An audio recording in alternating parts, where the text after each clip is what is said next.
This is Cité Soleil, which means Sun City, but daily life isn't nearly as pleasant as its name. It's a slum in Haiti's capital city that's considered the poorest and most dangerous in all of the Western Hemisphere. It has often been compared to a war zone. People say Cité Soleil is like Baghdad. People are killing each other. If you go to Cité Soleil, you have to have security.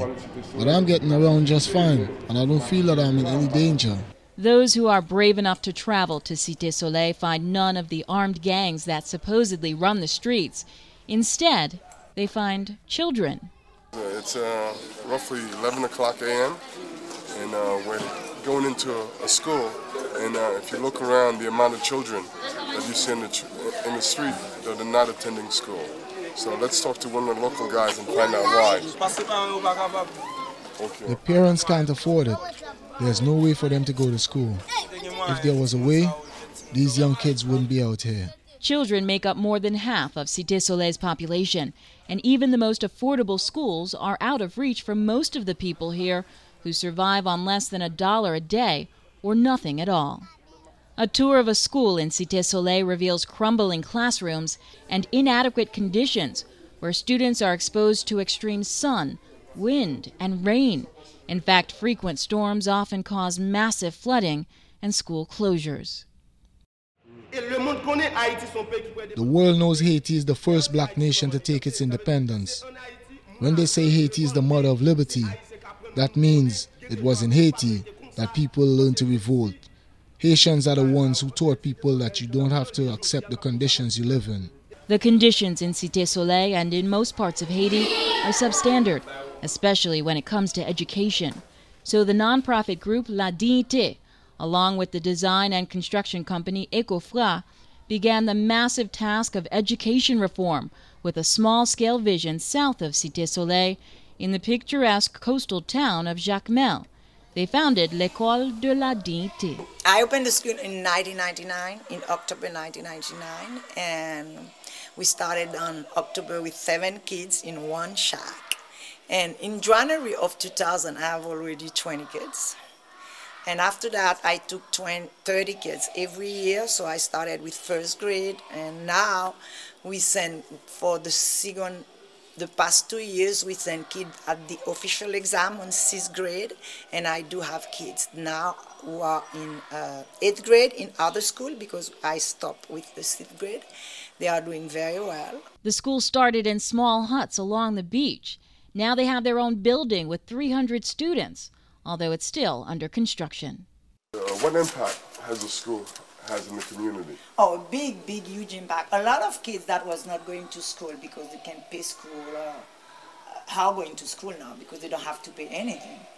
This initiative to do the school, does the government play a role in it?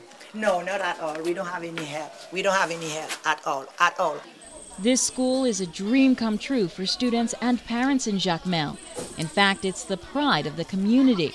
But like other schools across Haiti, its basic construction was designed to keep costs down. And compared to even the most humble schools in America, it pales by comparison. All of them want to come to that school because they think, wow, and it's like the parents think that I'm doing a university.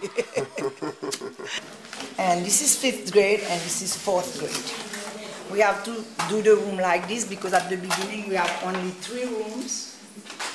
So we did what we can. There are only a few classrooms, no library, no cafeteria for kids to eat the only hot meal many of them will get all day, and the most rudimentary of facilities. This is probably the first time these kids are being exposed to using something close to a normal toilet as to what we're used to in America.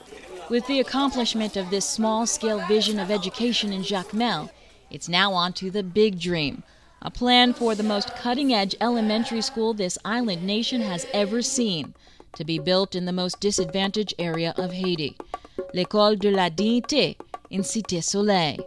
The architectural design for this state-of-the-art school includes a sprawling campus with multiple classroom buildings, a pool, library, gymnasium, cafeteria, and all the amenities taken for granted in America: windows, clean running water, and flushing toilets.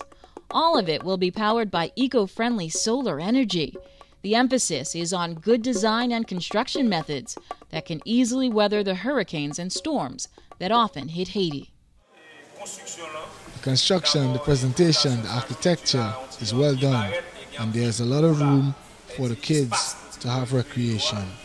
The exterior design was created by the design and construction company Ecofra, and the interior designs were done by students at New York City's Parsons, the New School for Design, who donated their time and effort. And this is basically a waiting area for kids and parents. Members of the aid group La Dignité present the plan for the proposed school at the mayor's office in Cité Soleil. Then they take the concept to the streets, where a school of this caliber exists only in pictures. Ça belle, the children say, which means, that's beautiful. At times, the problems of Haiti seem so big, and we seem too small in the scheme of things to make a difference. But an uphill challenge can be conquered one step at a time, until the goal is reached, a school where the poorest children can for the first time attend a world-class school and compete with the best and the brightest in the global community. La Dignité hopes to break ground on l'École de la Dignité in Cité Soleil in 2009 and complete construction 2 years later. The challenge now is to raise the money so this vision can be built block by block, so that student after student in Cité Soleil can not only get a quality education, but also hold their heads up high with dignity. Okay.